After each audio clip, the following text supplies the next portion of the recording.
ಅದ್ದೂರಿಯಾಗಿ ಜರುಗಿದ ಹನುಮ ಜಯಂತಿ. ಮುಳಗುಂದ ಪಟ್ಟಣದ ಬೋಗೇರಿ ಓಣಿಯಲ್ಲಿ ಹನುಮ ಜಯಂತಿ ಅಂಗವಾಗಿ ವಿಶೇಷ ಪೂಜೆ ಹಾಗೂ ಅನ್ನಪ್ರಸಾದ ಕಾರ್ಯಕ್ರಮ ಜರುಗಿತು.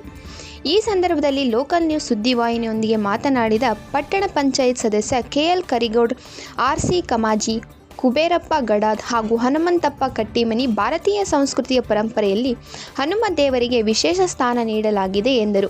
ಹನುಮಂತ ದೇವರನ್ನು ವಿಶೇಷವಾಗಿ ಎಲ್ಲ ಜಾತಿ ಜನಾಂಗದವರು ಪೂಜಿಸಿ ಆರಾಧಿಸುತ್ತಾರೆ ಎಂದರು. ಹನುಮ ಜಯಂತಿ ಅಂಗವಾಗಿ ಸಾವಿರಾರು ಭಕ್ತರು ದೇವರ ದರ್ಶನಾಶೀರ್ವಾದ ಪಡೆದು ಅನ್ನಪ್ರಸಾದ ಸ್ವೀಕರಿಸಿದರು. ಹನುಮ ಜಯಂತಿಯ ಹಾರ್ದಿಕ ಶುಭಾಶಯಗಳನ್ನು ನೀಡುತ್ತಾ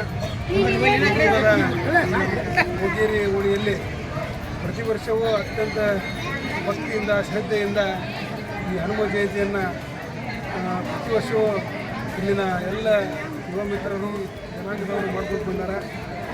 ಹನುಮನ ಜಯಂತಿಯ ವಿಶೇಷತೆ ಏನಪ್ಪ ಅಂತಂದರೆ, ನಮ್ಮ ಇಡೀ ಭಾರತ ದೇಶದಲ್ಲಿ ರಾಮನ ಗುಡಿ ಇರದೇ ಇರತಕ್ಕಂಥ ಹಳ್ಳಿ ಇರ್ಬೋದು, ಆದರೆ ಹನುಮಂತನ ದೇವರ ಗುಡಿ ಎಲ್ಲ ಪ್ರತಿಯೊಂದು ಹಳ್ಳಿಯೊಳಗೆ ಅದಾವೆ. ಅಂದರೆ ನಮ್ಮ ಭಾರತೀಯ ಸಂಸ್ಕೃತಿ ಪರಂಪರೆಯಲ್ಲಿ ಹನುಮಂತ ದೇವರಿಗೆ ನಾವು ವಿಶಿಷ್ಟವಾದ ಒಂದು ಸ್ಥಾನವನ್ನು ಕೊಟ್ಟಿವಿ. ಅತ್ಯಂತ ಭಕ್ತಿಯಿಂದ ಶ್ರದ್ಧೆಯಿಂದ ಹನುಮಂತ ದೇವರ ಆರಾಧನೆಯನ್ನು ಮಾಡ್ಕೊಂಡು ಬಂದಿರೋದು ಒಂದು ನಮ್ಮ ಸಂಪ್ರದಾಯ.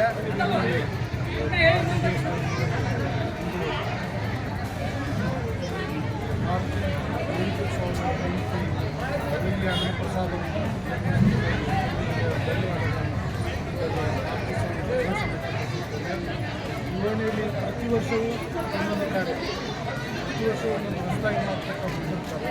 ಅದೇ ರೀತಿ ಈ ಬಾರಿ ಹೋಳಿಗೆ ಊಟವನ್ನು ವಿಶೇಷವಾಗಿ ಹೋಳಿಗೆ ಪ್ರಸಾದ ಮಾಡಬೇಕಂತಂದು